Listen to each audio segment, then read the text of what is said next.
ਸਤਿ ਸ਼੍ਰੀ ਅਕਾਲ। ਤੁਸੀਂ ਜੁੜੇ ਹੋਏ ਹੋ ਪੰਜਾਬੀ ਡੀਐਸਏ ਦੇ ਨਾਲ ਤੇ ਮੈਂ ਹਾਂ ਪ੍ਰਵੀਨ ਸ਼ਰਮਾ ਲੈ ਕੇ ਹਾਜ਼ਰ ਹਾਂ ਪ੍ਰੋਗਰਾਮ ਖਬਰ ਤੇ ਨਜ਼ਰ। ਖਬਰ ਤੇ ਨਜ਼ਰ ਪ੍ਰੋਗਰਾਮ ਦੇ ਵਿੱਚ ਕੀ ਅਹਿਮ ਤੇ ਕਈ ਖਾਸ ਖਬਰਾਂ ਨੂੰ ਲੈ ਕੇ ਚਰਚਾ ਕਰਨ ਦੇ ਲਈ ਜੁੜ ਚੁੱਕੇ ਨੇ ਪੰਜਾਬ ਤੋਂ ਸੀਨੀਅਰ ਪੱਤਰਕਾਰ ਦੀਪਕ ਸ਼ਰਮਾ ਜਨਾਰਥਲ ਜੀ। ਸ਼ਰਮਾ ਸਤਿ ਸ਼੍ਰੀ ਅਕਾਲ, ਸਵਾਗਤ ਹੈ ਜੀ ਪੰਜਾਬੀ ਡੀਐਸਏ ਤੇ। ਸਤਿ ਸ਼੍ਰੀ ਅਕਾਲ ਪ੍ਰਵੀਨ ਜੀ, ਸਾਰੇ ਦਰਸ਼ਕਾਂ ਨੂੰ ਸਰੋਤਿਆਂ ਨੂੰ ਪਿਆਰ ਭਰੀ ਸਤਿ ਸ਼੍ਰੀ ਅਕਾਲ। ਸਤਿ ਸ਼੍ਰੀ ਅਕਾਲ ਜੀ। ਪ੍ਰੋਗਰਾਮ ਦੇ ਵਿੱਚ ਅੱਗੇ ਵਧਣ ਤੋਂ ਪਹਿਲਾਂ ਧੰਨਵਾਦ ਕਰਦੇ ਚਲੀਏ ਸਪਾਂਸਰਸ ਦਾ ਜਿਹੜੇ ਜ਼ਰੀਆ ਬਣਦੇ ਨੇ ਇਹਨਾਂ ਪ੍ਰੋਗਰਾਮਾਂ ਨੂੰ ਤੁਹਾਡੇ ਤੱਕ ਪਹੁੰਚਾਉਣ ਦੇ ਲਈ। ਖਾਲਸਾ ਇੰਸ਼ੋਰੈਂਸ ਏਜੰਸੀ ਵਾਲੇ, ਜਿਨ੍ਹਾਂ ਤੋਂ ਤੁਸੀਂ ਹਰ ਤਰੀਕੇ ਦੀ ਇੰਸ਼ੋਰੈਂਸ ਲੈ ਸਕਦੇ ਹੋ। ਇੰਸ਼ੋਰੈਂਸ ਬਾਰੇ ਪਤਾ ਕਰਨ ਦੇ ਲਈ ਇਹਨਾਂ ਦਾ ਨੰਬਰ ਹੈ 468 272 2500। ਇਹ 1992 ਤੋਂ ਲਗਾਤਾਰ ਇੰਸ਼ੋਰੈਂਸ ਬਿਜ਼ਨਸ ਦੇ ਵਿੱਚ ਸ਼ਾਨਦਾਰ ਸੇਵਾਵਾਂ ਦੇ ਰਹੇ ਨੇ ਤੇ ਅਮਰੀਕਾ ਭਰ ਦੇ ਵਿੱਚ ਇੰਸ਼ੋਰੈਂਸ ਕਰਦੇ ਨੇ।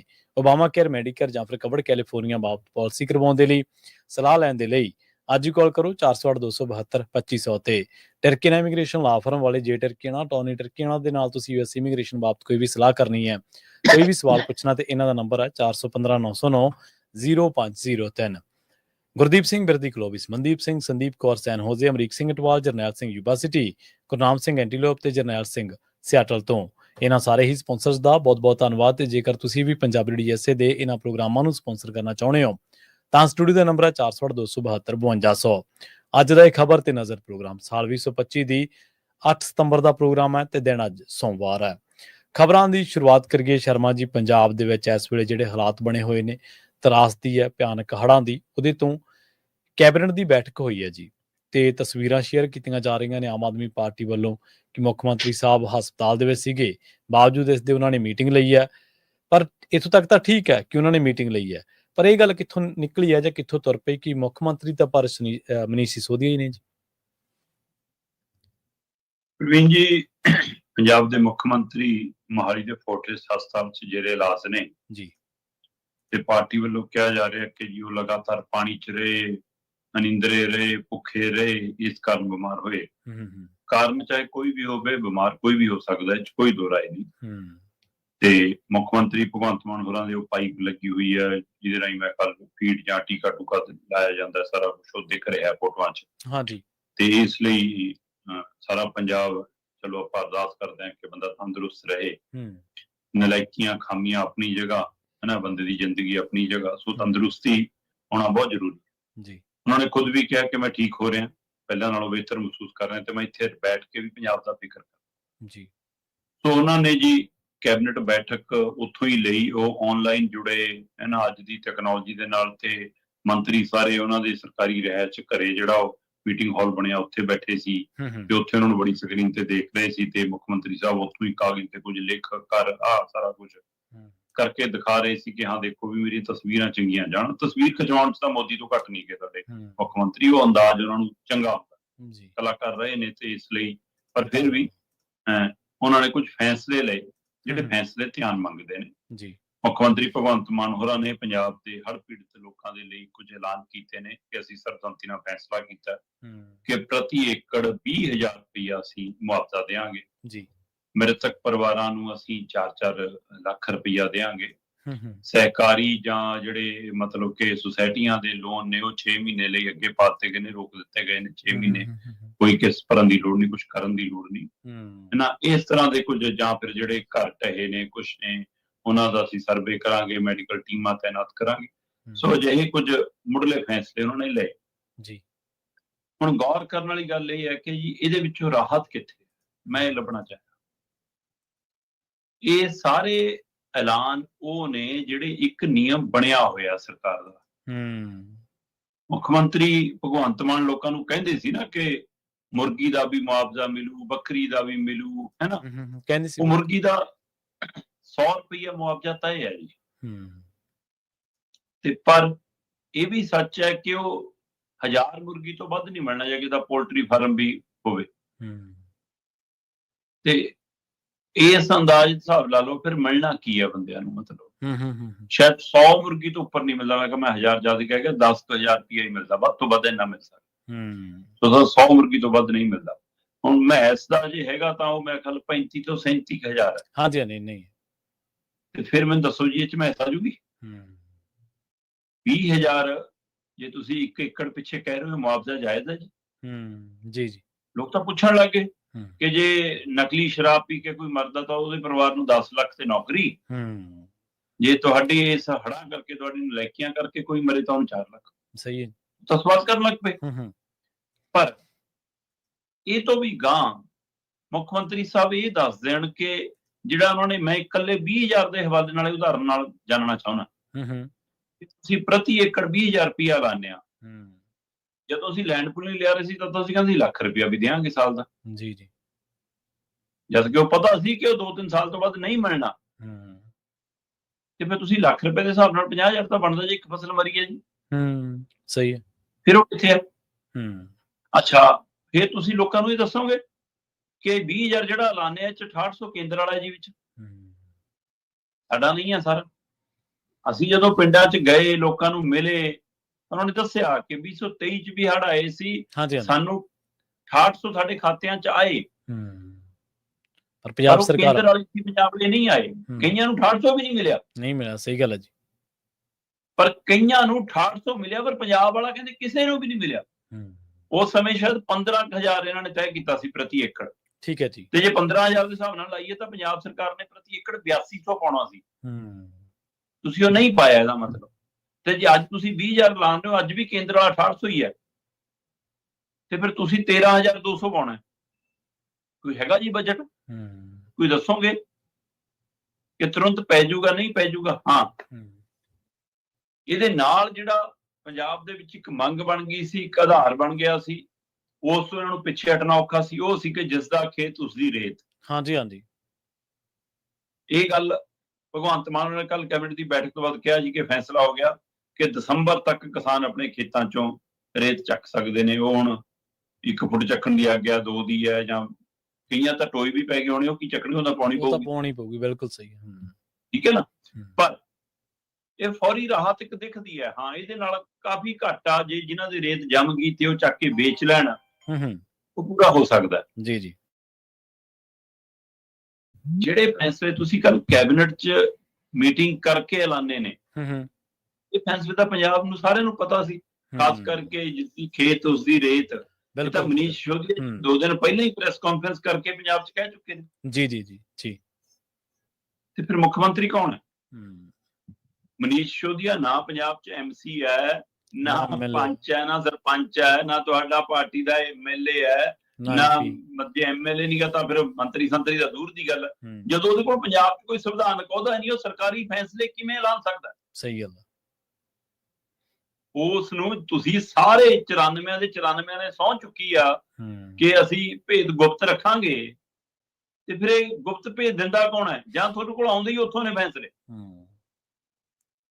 ਹੁਣ ਤਾਂ ਤੁਸੀਂ ਐ ਵੀ ਨਹੀਂ ਕਹਿ ਸਕਦੇ ਨੌਲੇਜ ਸ਼ੇਅਰਿੰਗ ਹੈ। ਨੌਲੇਜ ਸ਼ੇਅਰਿੰਗ ਤਾਂ ਤੁਹਾਡਾ ਜੋ ਸਮਝੌਤਾ ਸੀ ਉਹ ਤਾਂ ਫਿਰ ਸੀਮਾ ਗੁਪਤਾ ਨਾਲ ਹੋ ਗਿਆ ਹੋਣਾ। ਉਹ ਤਾਂ ਦਿੱਲੀ ਦੀ ਸਰਕਾਰ ਨਾਲ ਸੀ। ਹਾਂਜੀ ਹਾਂਜੀ, ਬਿਲਕੁਲ। ਦਿੱਲੀ ਦੀ ਸਰਕਾਰ ਤਾਂ ਹੁਣ BJP ਦੀ, ਹੁਣ ਉਹਦੇ ਨਾਲ ਨੌਲੇਜ ਸ਼ੇਅਰਿੰਗ ਹੈਗੀ ਹੈ। ਜੀ ਜੀ ਜੀ, ਸਹੀ ਹੈ। ਤੇ ਇਸ ਲਈ ਸਿੱਧੇ ਰੂਪ ਦੇ ਵਿੱਚ ਮਨੀਸ਼ ਸਿਸੋਦੀਆ ਦਿਖਾਉਣ ਦੀ ਕੋਸ਼ਿਸ਼ ਕਰ ਰਹੇ ਨੇ ਕਿ ਸਾਡੀ ਦਿੱਲੀ ਵਾਲਿਆਂ ਦੀ ਪੁੱਗ ਰਹੀ ਹੈ, ਦਿੱਲੀ ਵਾਲੇ ਅਸੀਂ ਫੈਸਲਾ ਕਰਾ ਰਹੇ ਹਾਂ, ਅਸੀਂ ਤੁਹਾਨੂੰ ਇਹ ਮੁਆਵਜ਼ੇ ਦਵਾ ਰਹੇ ਹਾਂ, ਅਸੀਂ ਤੁਹਾਨੂੰ ਰੇਤ ਚੱਕਣ ਦੀ ਆਗਿਆ ਦਵਾ ਰਹੇ ਹਾਂ। ਉਹ ਇਹ ਦਿਖਾਉਣ ਦੀ ਕੋਸ਼ਿਸ਼ ਕਰ ਰਹੇ ਨੇ, ਜਦੋਂ ਕਿ ਭਗਵੰਤ ਮਾਨ ਮੈਨੂੰ ਲੱਗਦਾ ਜੇ ਤੜਿੰਗ ਨੇ ਥੋੜੇ ਜਿਹੇ ਦਿੱਲੀ ਵਾਲਿਆਂ ਨਾਲ। ਅਜੇ ਉਵੇਂ ਰਲਾ ਕੰਮ ਹੋਇਆ ਨਹੀਂ। ਜੀ ਜੀ। ਚਾਹੇ ਉਹ ਨਾਲ ਵਿੱਚ ਬਿਮਾਰੀ ਆ ਗਈ ਜਾਂ ਲਿਆਂਦੀ, ਇਹ ਤਾਂ ਹੁਣ ਰੱਬ ਜਾਣੇ, ਹੈ ਨਾ। ਪਰ ਕੁਛ ਨਾ ਕੁਛ ਪਹਿਲੂ ਅਜਿਹਾ ਹੈਗਾ ਕਿ ਦਿੱਲੀ ਵਾਲਿਆਂ ਨਾਲ ਹੁਣ ਥੋੜਾ ਜਿਹਾ ਟੇਢਾ ਮੇਢਾ ਕੰਮ ਚੱਲ ਰਿਹਾ। ਪਰ ਉਹਦੇ ਬਾਵਜੂਦ ਵੀ ਦਿੱਲੀ ਵਾਲੇ ਇਹ ਦਬਦਬਾ ਬਣਾਉਣ 'ਚ, ਦਿਖਾਉਣ 'ਚ ਕਾਮਯਾਬ ਨੇ ਕਿ ਅਸਲੀ ਮੁੱਖ ਮੰਤਰੀ ਅਸੀਂ ਹਾਂ। ਜੀ ਬਿਲਕੁਲ। ਦੇਖੋ, ਜੋ ਮਰਜ਼ੀ ਹੈ, ਜਿਹੜੀ ਸੱਤਾ ਉਹ ਤਾਂ ਪ੍ਰਭਾਵ ਸਿਰਜਣ ਦੀ ਹੈ ਜੀ। ਸੱਤਾ ਇਹ ਤਾਂ ਨਹੀਂਗਾ ਹੁੰਦਾ ਕਿ ਕੋਈ ਬੰਦਾ ਕੁਰਸੀ ਤੇ ਬੈਠਾ, ਕੁਰਸੀ ਤੇ ਬਹਿ ਕੇ ਕੁਛ ਕਰ ਵੀ ਰਿਹਾ, ਇਹੀ ਤਾਂ ਸੱਤਾ, ਇਹੀ ਤਾਂ ਪਾਵਰ ਹੈ, ਇਹੀ ਤਾਂ ਤਾਕਤ ਹੈ, ਇਹੀ ਸ਼ਕਤੀ ਇਹੀ ਹੈ। ਤੇ ਜੇ ਉਹ ਕੁਰਸੀ ਤੇ ਬੈਠਾ ਤੇ ਬੈਠਾ ਪ੍ਰਤੀਤ ਹੀ ਹੋ ਰਿਹਾ, ਫਿਰ ਤਾਂ ਉਹਨੂੰ ਪਾਵਰ ਨਹੀਂ ਕਿਹਾ ਜਾ ਸਕਦਾ। ਫਿਰ ਤਾਂ ਪਾਵਰ ਸ਼ਿਫਟ ਜਿਹੜੀ ਉਹ ਕਿਤੇ ਹੋਰ ਹੈ, ਦਿਖਾਉਣ ਨੂੰ ਹੋ ਸਕਦਾ। ਉਧਰ ਦੂਜੀ ਗੱਲ ਕਰੀਏ, ਬੜੀ ਅਹਿਮ ਗੱਲ ਅੱਜ ਪੰਜਾਬ ਦੇ ਵਿੱਚ ਜਿਹੜੀ ਤਬਾਹੀ ਹੋਈ ਹੈ ਹੜ੍ਹਾਂ ਦੇ ਨਾਲ, ਹੜ੍ਹ ਲਿਆਂਦੇ ਗਏ ਨੇ, ਉਹਦੇ ਦਰਮਿਆਨ ਪ੍ਰਧਾਨ ਮੰਤਰੀ ਨਰਿੰਦਰ ਮੋਦੀ, ਜਿਨ੍ਹਾਂ ਦੇ ਬਾਰੇ ਆਪਾਂ ਚਰਚਾ ਵੀ ਕੀਤੀ ਸੀ, ਤੇ ਸ਼ਾਇਦ ਇਹ ਕਿਆਸਿਆ ਜਾ ਰਿਹਾ ਸੀਗਾ ਵੀ ਸ਼ਾਇਦ ਬਿਹਾਰ ਦੀਆਂ ਵਿਧਾਨ ਸਭਾ ਚੋਣਾਂ ਤੋਂ ਬਾਅਦ ਉਹ ਦੌਰਾ ਕਰ ਸਕਦੇ ਨੇ। ਉਹ ਅੱਜ ਪੰਜਾਬ ਦਾ ਸਰਵੇਖਣ ਕਰਨਗੇ, ਹੜ੍ਹਾਂ ਦਾ ਜਾਇਜ਼ਾ ਲੈਣਗੇ। ਹਵਾਈ ਫੇਰੀ ਆ ਉਹਨਾਂ ਦੀ, ਹਵਾਈ ਫੇਰੀ ਆ ਜਾਂ ਕੋਈ ਰਾਹਤ ਪੈਕੇਜ ਵੀ ਐਲਾਨ ਸਕਦੇ ਨੇ। ਦੇਖੋ, ਰਾਜਨੀਤਿਕ ਧਿਰ ਦੀ ਹਰ ਫੇਰੀ, ਹਰ ਕਦਮ ਰਾਜਨੀਤਿਕ ਹੁੰਦਾ। ਬਿਲਕੁਲ ਸਹੀ ਹੈ ਜੀ, ਬਿਲਕੁਲ। ਇਸ ਮੌਕੇ ਪੰਜਾਬ ਦੇ ਵਿੱਚ ਜੇ ਆਮ ਆਦਮੀ ਪਾਰਟੀ ਦੇ ਐਮਐਲਏ ਕਈਆਂ ਚ ਕੋਈ ਕਹਿੰਦਾ ਜੀ ਸਕੂਲ ਦੀ ਮੁਹਿੰਮ ਹੈ ਤੋਰਲੀ ਸਾਫ਼ ਕਰਨ ਦੀ ਆਪੇ, ਕੋਈ ਕਹਿੰਦਾ ਜੀ ਮੈਂ ਬੰਦ ਲਾਉਣ ਆਪ ਆ ਗਿਆ ਜੀ, ਕੋਈ ਕਹਿੰਦਾ ਜੀ ਆਹ ਦੇਖੋ ਸਾਡੇ ਡੀਸੀ ਲੱਗੇ ਨੇ ਜੀ ਆਪ ਬੋਰੀਆਂ ਚੱਕ ਰਹੇ ਨੇ ਜੀ, ਆ ਡੀਸੀ ਮੈਡਮ ਧਰਤੀ ਤੇ ਹੈ ਜੀ। ਮੈਂ ਕਹਿੰਦਾ ਧੰਨਵਾਦ ਸਾਰਿਆਂ ਦਾ ਜਿਹੜੇ ਧਰਤੀ ਤੇ ਆ ਕੇ ਕੰਮ ਕਰ, ਚਾਹੇ ਸੁਖਬੀਰ ਬਾਦਲ ਨੋਟ ਫੜਾ ਰਿਹਾ, ਚਾਹੇ ਹੁਣ ਤਾਂ ਉਹ ਵੀ ਲੈ ਕੇ ਆ ਗਏ ਆਪਣੇ ਇੰਚਾਰਜ ਨੂੰ ਬਘੇਲ ਨੂੰ, ਕਾਂਗਰਸੀ ਵੀ ਫੋਟੋ ਖਿਚਾ ਕੇ ਪੈਸੇ ਫੜਾ ਕੇ, ਚਾਹੇ ਕਹਿੰਦੀ ਹਰਪ੍ਰੀਤ ਸਿੰਘ ਕਈ ਥਾਂ ਨੋਟ ਫੜਾਉਂਦੇ ਦੇਖੇ ਗਏ ਹੈ ਨਾ, ਚਾਹੇ ਬੀਜੇਪੀ ਵਾਲੇ ਟਰੈਕਟਰ ਚੜ੍ਹ ਕੇ ਆਏ, ਚਾਹੇ ਉਹਨਾਂ ਕੇ ਦਿਖੇ ਉਦਣ ਹੈ ਨਾ, ਉਹ ਵੀ ਕਹਿੰਦੇ ਜੀ ਗੇੜਾ ਮਾਰ ਗਏ। ਸੋ ਸਾਰੀਆਂ ਸਿਆਸੀ ਧਿਰਾਂ ਜਿਹੜੀਆਂ ਆ ਰਹੀਆਂ ਨੇ, ਚਾਹੇ ਉਹਨਾਂ ਦੇ ਮਨ ਚ ਨਿਸ਼ਕਾਮ ਸੇਵਾ ਹੋਵੇ, ਚਾਹੇ ਅਫਸਰ ਅਧਿਕਾਰੀਆਂ ਦੇ ਮਨ ਚ ਨਿਸ਼ਕਾਮ ਸੇਵਾ ਹੋਵੇ, ਪਰ ਤੁਹਾਡੇ ਚੋਂ ਸਿਆਸਤ ਦੀ ਬੂ ਆਉਂਦੀ ਹੈ। ਝਲਕਦਾ ਕਿ ਤੁਸੀਂ ਗਾਂ ਵਾਲੀਆਂ ਵੋਟਾਂ ਤੇ ਵੀ ਨਿਗਾਹ ਰੱਖ ਰਹੇ ਹੋ। ਜਦੋਂ ਮੋਢੇ ਤੇ ਹੱਥ ਰੱਖਦੇ ਹੋ ਨਾ ਸਹਿਯੋਗ ਦੇ ਕੇ, ਤਾਂ ਤੁਸੀਂ ਇਹ ਕਹਿਣ ਦੀ ਕੋਸ਼ਿਸ਼ ਕਰ ਰਹੇ ਹੋ ਨਾ ਕਿ ਦੇਖ ਲਈ ਹੁਣ ਵੋਟ ਪੱਕੀ ਹੈ, ਤੇਰੇ ਪਿੰਡ ਚੋਂ ਸਾਰੀਆਂ ਵੋਟਾਂ ਬਣੀਆਂ ਚਾਹੀਦੀਆਂ। ਸਹੀ ਬਿਲਕੁਲ, ਬਿਨਾਂ ਕਿ ਤੁਹਾਡਾ ਚਿਹਰਾ ਮੋਹਰਾ ਇਹ ਕਹਿ ਰਿਹਾ ਹੁੰਦਾ। ਜੇ ਅਫਸਰ ਬੋਰੀਆਂ ਚੱਕੇ, ਅਫਸਰ ਨੰਗੇ ਪੈਰ ਭੱਜਿਆ ਫਿਰੇ ਤਾਂ ਉਹ ਚੰਗਾ ਲੱਗਦਾ ਤੁਰੰਤ ਦੇਖਣ ਨੂੰ, ਦੇਖੋ ਵੀ। ਪਰ ਜਨਾਬ ਇਹ ਸਾਰੇ ਖੇਤਰਾਂ 'ਚ ਸਫਾਈਆਂ ਦਾ ਪ੍ਰਬੰਧ, ਬੰਨਾਂ ਦਾ ਪ੍ਰਬੰਧ ਕਿਹਨੇ ਕਰਾਉਣਾ ਸੀ? ਉੱਥੇ ਡੀਸੀਆਂ ਨੇ ਨਹੀਂ ਕਰਾਉਣਾ ਸੀ ਤਾਂ ਹੋਰ ਕਿਹਨੇ ਕਰਾਉਣਾ? ਸਹੀ ਗੱਲ ਹੈ, ਬਿਲਕੁਲ। ਜੇ ਮੰਤਰੀਆਂ ਨੇ ਨਹੀਂ ਕਰਾਉਣਾ ਸੀ ਹੋਰ ਕਿਹਨੇ ਕਰਾਉਣਾ ਸੀ? ਜੇ ਸਰਕਾਰ ਨੇ ਨਹੀਂ ਕਰਾਉਣਾ ਸੀ ਹੋਰ ਕਿਹਨੇ ਕਰਾਉਣਾ ਸੀ?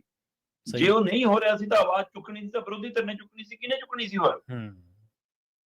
ਤੇ ਤੁਸੀਂ ਕਿਸੇ ਨੇ ਵੀ ਆਪਣਾ ਰੋਲ ਨਹੀਂ ਨਿਭਾਇਆ ਤਾਂ ਅੱਜ ਹੜ ਆਏ ਨੇ। ਤੇ ਹੁਣ ਨਰਿੰਦਰ ਮੋਦੀ ਜੀ ਕਹਿੰਦੇ ਕਿ ਸ਼ਾਇਦ ਏਦਾਂ ਹੀ ਸੀ ਜੀ, ਕਿ ਚਲੋ ਜੀ ਆਉਣਗੇ ਅੱਜ ਹਵਾਈ ਫੇਰੀ ਲਾਉਣਗੇ, ਮੇਰਾ ਖਿਆਲ ਜੰਮੂ ਕਸ਼ਮੀਰ ਦਾ ਖੇਤਰ ਵੀ ਹੋ ਸਕਦਾ ਦੌਰਾ ਕਰਨ, ਤੇ ਹਿਮਾਚਲ ਵਾਲੇ ਬੈਲਟ ਚੋਂ ਹੋ ਕੇ ਫਿਰ ਪੰਜਾਬ ਆਉਣਾ ਉਹਨਾਂ ਨੇ। ਤੇ ਮੁੱਖ ਮੰਤਰੀ ਸਾਹਿਬ ਨੇ ਸਵਾਗਤ ਵੀ ਕੀਤਾ ਹੈ, ਭਗਵੰਤ ਮਾਨ ਹੋਰਾਂ ਨੇ ਕਿਹਾ ਕਿ ਜੇ ਮੈਂ ਸਿਹਤਯਾਬ ਹੁੰਦਾ ਮੈਂ ਤੁਹਾਡੇ ਨਾਲ ਜਾਂਦਾ, ਤੁਹਾਨੂੰ ਆਪ ਜਾ ਕੇ ਮੌਕਾ ਦਿਖਾਉਂਦਾ। ਚਲੋ ਹੁਣ ਮੇਰਾ ਖਿਆਲ 2-3 ਮੰਤਰੀਆਂ ਦੀ ਡਿਊਟੀ ਲਾਤੀ, ਖੁੱਡੀਆਂ ਹੋਰਾਂ ਦੀ ਹੈ ਨਾ, ਸ਼ਾਇਦ ਨਾਲ ਇੱਕ ਤਾਂ ਅਮਨ ਅਰੋੜਾ ਦੀ ਹੈ, 1-2 ਮੰਤਰੀ ਹੋਰ ਨੇ। ਸੋ ਇਹ ਜਾਣਗੇ ਇਹਨਾਂ ਦੀ ਕਿੰਨੀ ਪੁੱਛ ਪ੍ਰਤੀਤ ਹੁੰਦੀ ਹੈ। ਉਹ ਆਪਾਂ ਉਸ ਸਮੇਂ ਵੀ ਦੇਖ ਲਿਆ ਸੀ ਜਦੋਂ ਖੇਤੀਬਾੜੀ ਮੰਤਰੀ ਸ਼ਿਵਰਾਜ ਚੌਹਾਨ ਆਏ, ਤੇ ਹੁਣ ਤਾਂ ਪ੍ਰਧਾਨ ਮੰਤਰੀ ਦੇ ਨੇੜੇ ਤਾਂ ਕਿੱਥੇ ਲੱਗਣ ਦੇਣਾ ਕਿਸੇ ਨੂੰ ਜੀ। ਸਹੀ ਹੈ। ਹਾਂ, ਸਵਾਲ ਇਹ ਹੈ ਕਿ ਪ੍ਰਧਾਨ ਮੰਤਰੀ ਕਰਕੇ ਕੀ ਜਾਂਦੇ ਨੇ। ਜਿਵੇਂ ਆਪਾਂ ਮੁੱਖ ਮੰਤਰੀ ਦੀ ਹਵਾਲੇ ਨਾਲ ਗੱਲ ਕੀਤੀ ਕਿ 20,000 ਲਾਣੇ ਆ ਤਾਂ ਫਿਕਸ ਹੈ ਜੀ ਕਿ 6800 ਤੁਸੀਂ ਦੇ ਉਹਨਾਂ ਨੇ ਦੇਣਾ, ਬਾਕੀ ਇੰਨਾ ਉਹਨਾਂ ਨੇ ਦੇਣਾ। ਤੇ ਜੇ ਮੋਦੀ ਜੀ ਨੇ 6800 ਵਾਲਾ ਹੀ ਪੈਕੇਜ ਐਲਾਨ ਕੇ ਜਾਣਾ ਹੈ, ਜੋ ਰਾਹਤ ਪੈਕੇਜ ਨਹੀਂਗਾ, ਉਹ ਬਣਿਆ ਹੋਇਆ ਵਿਧੀ ਵਿਧਾਨ ਹੈ। ਰਾਹਤ ਪੈਕੇਜ ਹੁੰਦਾ ਹੈ ਕਿ ਤੁਸੀਂ ਦਿੱਲੀ ਤੋਂ ਤੁਰਨ ਤੋਂ ਪਹਿਲਾਂ, ਜਿੱਦਣ ਹੜ੍ਹ ਦੀ ਤੁਹਾਨੂੰ ਖਬਰ ਮਿਲੀ ਉਦਣ ਇਹ ਤੁਸੀਂ ਕਹਿੰਦੇ ਜੀ ਕਿ ਜੀ ਆ ਅਸੀਂ ਇੰਨਾ ਪੈਸਾ ਰਿਲੀਜ਼ ਕਰ ਰਹੇ ਹਾਂ, ਬਾਕੀ ਸਾਡੇ ਕੋਲ ਜਦੋਂ ਕੇਸ ਬਣ ਕੇ ਆ ਜਾਊਗਾ, ਪੂਰੀ ਰਿਪੋਰਟ ਆ ਜਾਊਗੀ, ਉਹਦੇ ਹਿਸਾਬ ਨਾਲ ਹੋਰ ਦੇ ਦਿਆਂਗੇ। ਤੁਸੀਂ 10,000 15,000 ਕੋਈ ਕਰੋੜ ਜਾਰੀ ਕਰਦੇ ਜੀ। ਅਫਗਾਨਿਸਤਾਨ ਚ ਭੁਚਾਲ ਆਇਆ ਸੀ, ਇਸ ਲਈ ਇਹਨਾਂ ਨੇ ਜਦੋਂ ਪਹਿਲਾਂ ਟਵੀਟ ਜਾਰੀ ਕੀਤਾ, ਰਾਹਤ ਸਮੱਗਰੀ ਭੇਜੀ, ਕੀ ਉਹਨਾਂ ਤੋਂ ਪਹਿਲਾਂ ਜਾਣਕਾਰੀ ਲਈ ਸੀ ਕਿ ਕਿੰਨਾ ਨੁਕਸਾਨ ਹੋ ਗਿਆ ਜੀ ਉਹਨਾਂ ਦਾ? ਬਿਲਕੁਲ ਸਹੀ ਹੈ, ਬਿਲਕੁਲ ਸਹੀ ਹੈ। ਕੀ ਉੱਥੇ ਦੌਰਾ ਕਰਨ ਗਏ ਸੀ ਜੀ ਪਹਿਲਾਂ ਕਿ ਹਾਂ ਮੈਂ ਪਹਿਲਾਂ ਹਵਾਈ ਸਰਵੇਖਣ ਕਰਕੇ ਆਊਂਗਾ, ਫਿਰ ਉੱਥੇ ਖੜ ਕੇ ਲਾ ਲੂੰਗਾ ਰਾਹਤ ਪੈਕੇਜ? ਸਹੀ ਹੈ। ਉਹ ਤਾਂ ਆਪਣਾ ਮੁਲਕ ਨਹੀਂਗਾ, ਆਪਾਂ ਭਾਈਚਾਰਕ ਤੌਰ ਦੇ ਉੱਤੇ ਇੱਕ ਮਦਦ ਦੇ ਤੌਰ ਤੇ ਗਏ ਆ। ਹਾਂਜੀ, ਚਲੋ ਇੱਥੇ ਤਾਂ ਤੁਹਾਡਾ ਮੁਲਕ ਹੈ, ਉਸ ਮੁਲਕ ਦਾ ਇਹ ਪ੍ਰਮੁੱਖ ਸੂਬਾ ਹੈ ਜਿਹੜਾ ਕੁਰਬਾਨੀਆਂ ਦੇ ਲਈ, ਜਜ਼ਬੇ ਦੇ ਲਈ, ਬਲਿਦਾਨ ਦੇ ਲਈ, ਅਨਾਜ ਦੇ ਭੜੋਲੇ ਭਰਨ ਦੇ ਲਈ ਜਾਣਿਆ ਜਾਂਦਾ। ਸਹੀ। ਤੇ ਇੱਥੋਂ ਤੁਸੀਂ ਵੋਟਾਂ ਦੀ ਫਸਲਾਂ ਵੀ ਵੱਢਣ ਆਉਣ ਉੱਤੇ ਕਾਹਲੇ ਹੋ। ਤੇ ਮੈਂ ਕਹਿੰਦਾ ਕਿਸੇ ਚੀਜ਼ ਤੁਹਾਡੇ ਅੰਦਰ ਇਨਸਾਨੀਅਤ ਨਹੀਂ ਸੀ, ਨਾ ਹੋਵੇ। ਵੋਟਾਂ ਦੇ ਲਾਲਚ ਨੂੰ ਐਲਾਨ ਦੇ ਤਾਂ ਸਹੀ ਕੁਝ ਪਹਿਲਾਂ ਜੀ। ਤੇ ਹੁਣ ਅੱਜ ਵੀ ਮੈਂ ਦੇਖਦੇ ਹਾਂ, ਉਮੀਦ ਨਹੀਂ ਕਰ ਸਕਦੇ ਕਿ ਰਾਹਤ ਪੈਕੇਜ ਹੋਊਗਾ। ਜੇ ਉਸੇ ਪੈਮਾਨੇ 'ਚ ਐਲਾਨ ਕੇ ਜਾਣਾ ਜੋ ਵਿਧਾਨ ਬਣਿਆ, ਜੇ ਨਿਯਮਾਵਲੀ ਦੇ ਤਹਿਤ, ਫਿਰ ਉਸ ਨੂੰ ਰਾਹਤ ਪੈਕੇਜ ਨਹੀਂ ਕਿਹਾ ਜਾ ਸਕਦਾ। ਰਾਹਤ ਪੈਕੇਜ ਉਹ ਹੁੰਦਾ ਕਿ ਤੁਸੀਂ ਕਹੋ ਕਿ ਬਹੁਤ ਜ਼ਿਆਦਾ ਨੁਕਸਾਨ ਹੋਇਆ, ਇਹਦੀ ਭਰਪਾਈ ਅਸੀਂ ਇਸ ਤੌਰ ਤੇ ਨਹੀਂ ਕਰ ਸਕਦੇ। ਬਈ ਜੇ ਹੁਣ 35,000 ਮਹਿਸ ਦਾ ਦੇਣਾ ਤੇ ਮਹਿਸ ਆਉਂਦੀ ਹੈ 1,00,000-1.25 ਲੱਖ ਦੀ, ਹੈ ਨਾ। ਤੇ ਜੇ ਮੁਰਗੀ ਦਾ 100 ਰੁਪਏ ਦਾ ਦੇਣਾ ਤਾਂ 100 ਰੁਪਏ ਤਾਂ ਮੈਂ ਕਿਹਾ ਜਿਹੜੇ ਅੰਡੇ ਖਾਂਦੇ ਨੂੰ ਪਤਾ ਹੋਊਗਾ ਕਿ ਮੈਂ ਕਿਹਾ 4 ਅੰਡੇ ਲਾਉਂਦੇ ਹੁਣ ਜੀ, ਤੇ ਫਿਰ ਤੁਸੀਂ ਕਰਨਾ ਕੀ ਚਾਹੁੰਦੇ ਹੋ? ਸੋ ਇਸ ਲਈ ਇਹ ਦੇਖਣ ਵਾਲੀ ਗੱਲ ਹੋਊਗੀ ਕਿ ਕੀ ਉਹ ਵੋਟ ਸਿਆਸਤ ਕਰਦੇ ਨੇ, ਹੰਝੂ ਖੇਡਦੇ ਨੇ, ਫੋਟੋਆਂ ਖਿਚਾਉਂਦੇ ਨੇ, ਹੈਨਾ, ਤੇ ਹੈਨਾ ਫਿਰ ਮੀਟਿੰਗਾਂ ਲੈਣੀਆਂ ਨੇ ਪਠਾਨਕੋਟ ਗੁਰਦਾਸਪੁਰ ਖੇਤਰ ਦੇ ਵਿੱਚ, ਠੀਕ ਹੈ।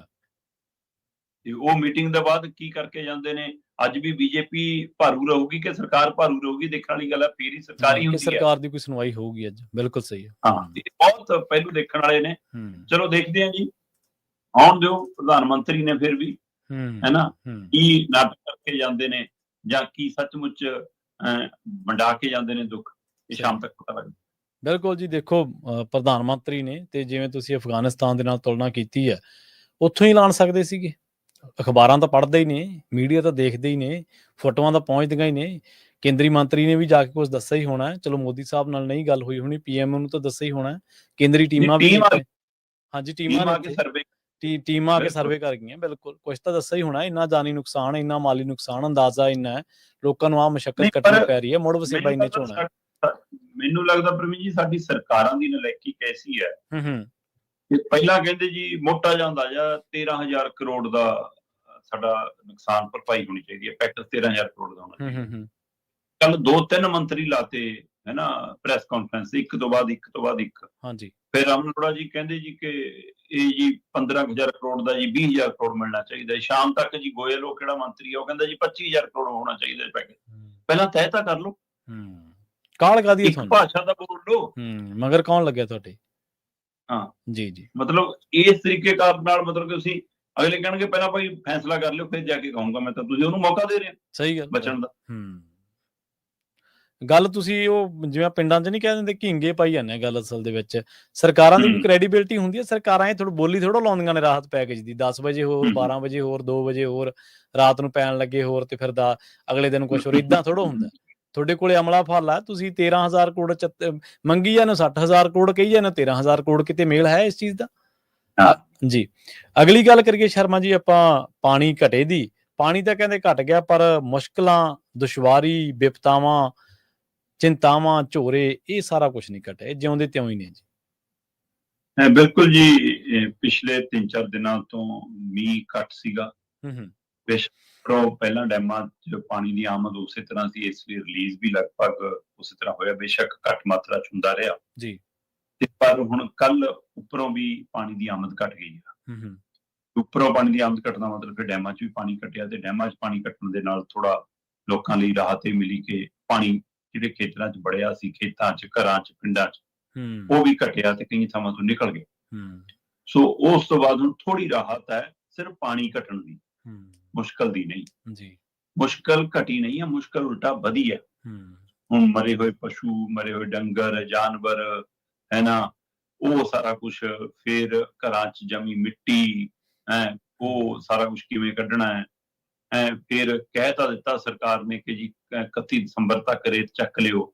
ਸਵਾਲ ਇਹ ਹੈ ਕਿ ਉਹ ਇੱਕ ਪਾਸੇ ਢੇਰੀ ਲਾ ਕੇ ਬਾਅਦ ਚ ਜਦੋਂ ਚਾਹੁਣ ਵੇਚ ਲੈਣ, ਸਾਂਝੇ ਰੂਪ ਚ ਪਿੰਡ ਇਕੱਠਾ ਕਰਕੇ ਕੋਈ ਤਰੀਕਾ ਕਰਨਾ ਵੇਚ ਲਵੇ ਡੰਪ ਬਣਾ ਕੇ, ਜਾਂ ਮਤਲਬ ਕਿ 31 ਤਰੀਕ ਤੱਕ ਵੇਚਣਾ ਹੀ ਪੈਣਾ, ਫਿਰ ਤੁਹਾਡਾ ਹੀ ਮਾਫੀਆ ਉੱਥੇ ਸੌਦਾ ਕਰੇ ਕਿ ਮੈਂ ਤਾਂ ਇੰਨਾ ਹੀ ਦਊਂਗਾ। ਹਾਂਜੀ ਇਹੀ ਹੋਣਾ, ਡਬਲ ਵੇਚੇ, ਹੈ ਨਾ। ਇਹ ਕੀ ਪੈਮਾਨੇ ਨੇ, ਇਹ ਅਜੇ ਮੁਸ਼ਕਲਾਂ ਖੜੀਆਂ ਨੇ।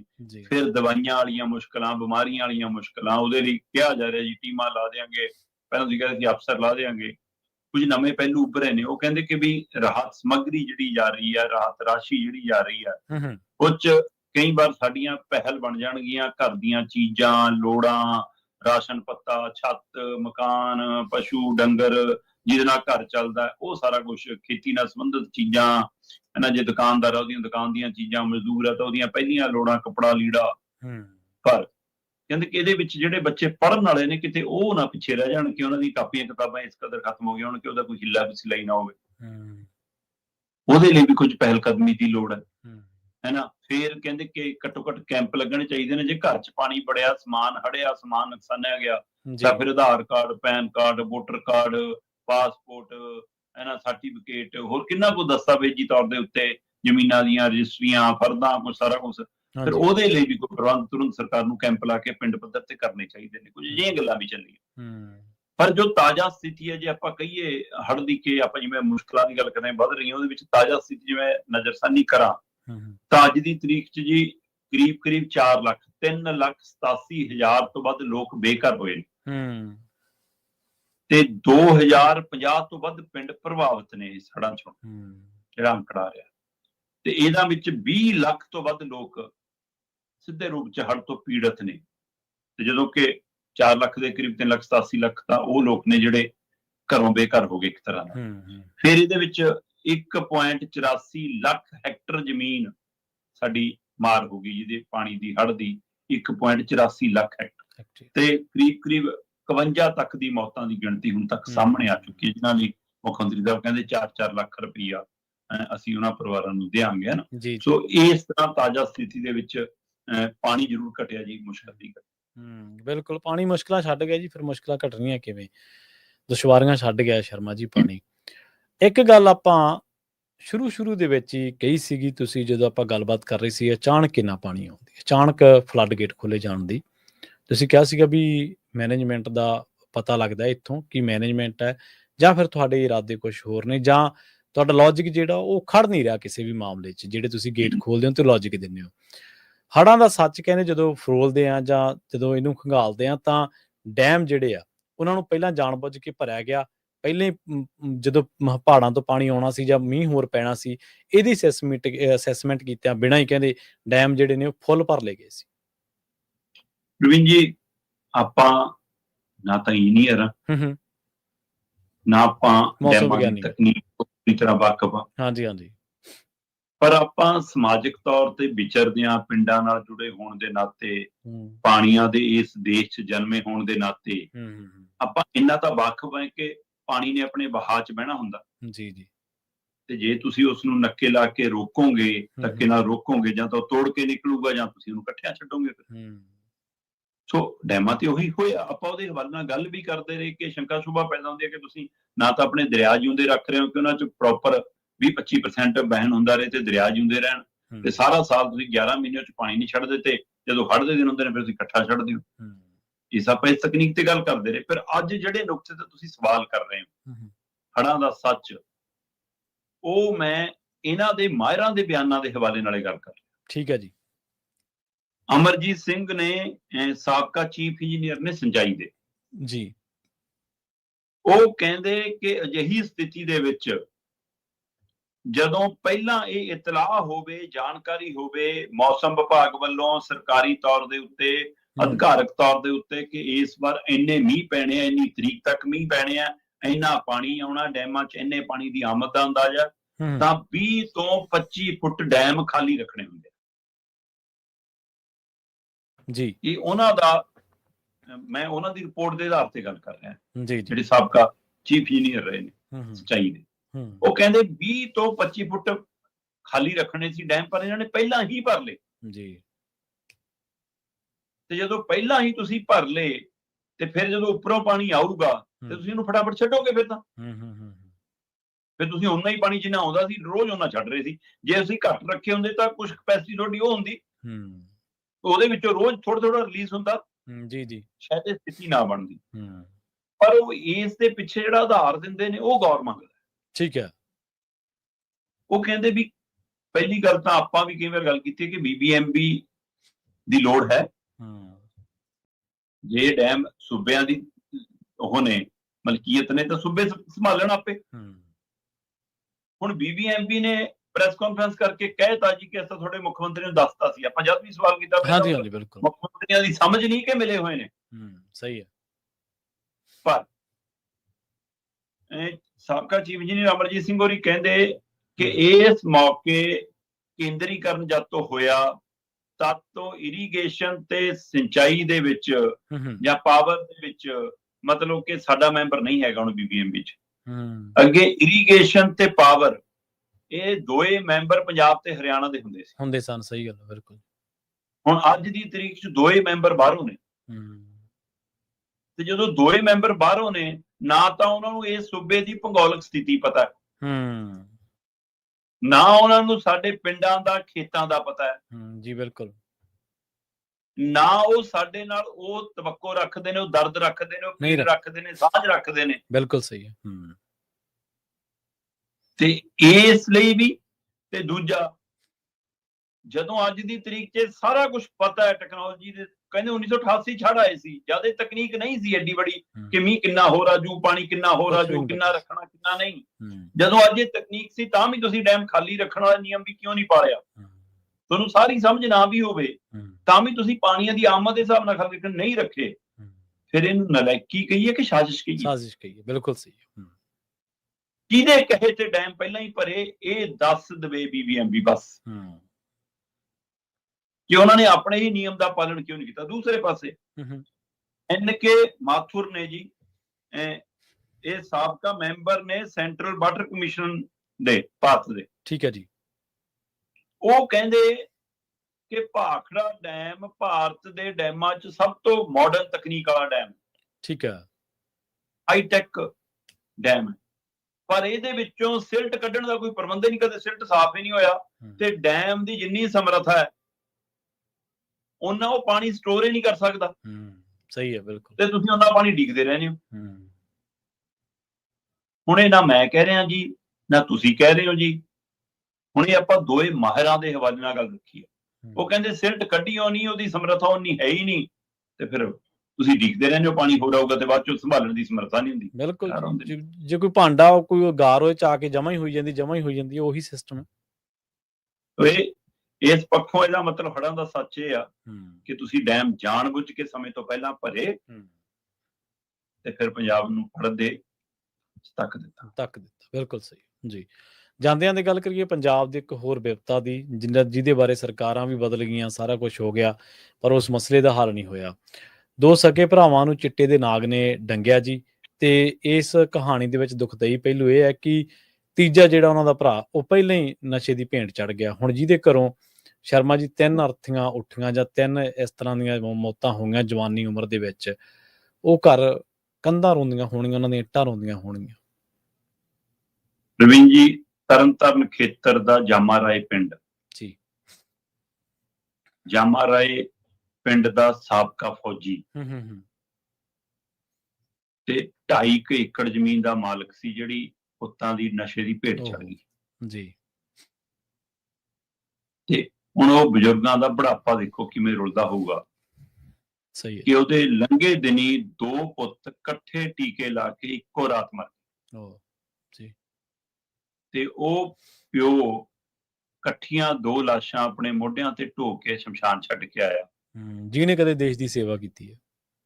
ਇਹ ਦੇਖੋ ਸਥਿਤੀ ਦੇਖੋ, ਮਤਲਬ ਹੈ ਨਾ। ਤੇ ਉਹਨਾਂ ਚੋਂ ਇੱਕ ਮੁੰਡੇ ਦੀ ਉਮਰ 32 ਸਾਲ ਆ। ਅੱਛਾ। ਜਿਹਦੀ ਮਤਲਬ ਕਿ 2 ਧੀਆਂ ਨੇ, ਹੈ ਨਾ, ਤੇ ਇੱਕ ਜਿਹੜਾ ਮੁੰਡਾ 30 ਸਾਲ ਦਾ, ਜਿਹੜਾ ਇੱਕ ਦੂਜਾ ਜਿਹੜਾ ਮੌਤ ਹੋਈ, ਉਹਦੀ ਪਤਨੀ ਪਹਿਲਾਂ ਛੱਡ ਕੇ ਜਾ ਚੁੱਕੀ ਹੈ, ਕਿਹਦਾ ਨਸ਼ੇ ਦੇ ਆਦੀ। ਸਹੀ ਹੈ। ਤੇ ਇੱਕ ਪੁੱਤ ਪਹਿਲਾਂ ਇਹਨਾਂ ਦਾ ਸਾਲ ਖੰਡ ਪਹਿਲਾਂ ਗੱਡੀ ਚੜ ਤੋ ਉਹ ਬਜ਼ੁਰਗ ਪਿਓ ਚਿੱਟੇ ਕਾਰਨ ਹੀ ਆਪਣੇ 3 ਪੁੱਤ ਗਵਾ ਚੁੱਕਿਆ। ਦੱਸੋ ਜੀ ਉਹਦੇ ਪੱਲੇ ਬਚਿਆ ਕਿ ਨਾ ਜ਼ਮੀਨ ਆ, ਨਾ ਪੁੱਤ ਨੇ, ਨਾ ਨੂੰਹਾਂ ਨੇ, ਤੇ ਉਹ ਬੁਢਾਪਾ ਕਿਵੇਂ ਲੰਘੂਗਾ। ਹੁਣ ਉਹ ਕਲਪ ਕੇ ਚੌਂਕ 'ਚ ਖੜ ਕੇ ਬੋਲ ਰਹੇ ਨੇ ਕਿ ਭਾਈ ਚਿੱਟਾ ਇੱਥੋਂ ਮਿਲਦਾ, ਆਹ ਵੇਚਦੇ ਨੇ, ਆਹ ਦੇ ਕੇ ਜਾਂਦੇ ਨੇ, ਸਰਕਾਰ ਦੀ ਸ਼ਾਇ, ਪੁਲਿਸ ਦੀ ਸ਼ਾਇ, ਸਾਰਾ ਕੁਝ ਮਿਲਦਾ, ਜੋ ਮਰਜ਼ੀ ਲੈ ਲਓ, ਜਿਸਾ ਗਵਾ ਲੈ ਲੋਕੋ, ਤੁਸੀਂ ਬਚਾ ਲਓ। ਮਤਲਬ ਅਸੀਂ ਗਵਾਉਣ ਤੋਂ ਬਾਅਦ ਜਨਤਕ ਤੌਰ ਤੇ ਬੋਲਦੇ ਹਾਂ, ਤੇ ਹੁਣ ਅਸੀਂ ਸਮਾਜਿਕ ਤੌਰ ਤੇ ਉਦੋਂ ਹੀ ਜਾਂਦੇ ਹਾਂ ਜਦੋਂ ਸਿਖਰ ਹੋ ਜਾਂਦਾ, ਜਦੋਂ ਹੁਣ ਆ ਮੌਤ ਦੇ ਉੱਤੇ ਸਾਰਾ ਪਿੰਡ ਕੀ ਸਾਰੇ ਰਿਸ਼ਤੇਦਾਰ ਢੁੱਕੇ ਹੋਣੇ, ਹੈ ਨਾ। ਹੁਣ ਅਫਸਰ ਅਧਿਕਾਰੀ ਵੀ ਜਾ ਕੇ ਅਫਸੋਸ ਕਰਾਉਣੇ, ਉਹਨੂੰ ਚੈੱਕ ਵੀ ਦੇ ਆਉਣਗੇ, ਮਾੜਾ ਮੋਟਾ ਕੋਈ ਹੋ ਸਕਦਾ, ਹੈ ਨਾ। ਪਰ ਪਹਿਲਾ ਹੱਲ ਕਿਉਂ ਨਹੀਂ ਹੁੰਦਾ? ਇਹ ਦਿਨ ਦੇਖਣੇ ਕਿਉਂ ਪੈਂਦੇ ਨੇ? ਜੀ ਸਹੀ ਹੈ। ਅਸੀਂ ਦੂਏ ਦੀ ਦਖਲ ਵੀ ਬਰਦਾਸ਼ਤ ਕਰਨੋਂ ਬੰਦ ਕਰਤੀ। ਜੇ ਸਾਡਾ ਸਰੀਕੇ 'ਚ ਕੋਈ ਟੋਕ ਜਵੇ, ਭਾਈ ਮੁੰਡਾ ਸਾਂਭੋ, ਇਹਨੂੰ ਠੀਕ ਕਰ ਲਓ, ਆਪਾਂ ਉਹਦੇ ਗੱਲ ਪੈਂਦੇ, ਤੂੰ ਦੱਸੇਗਾ।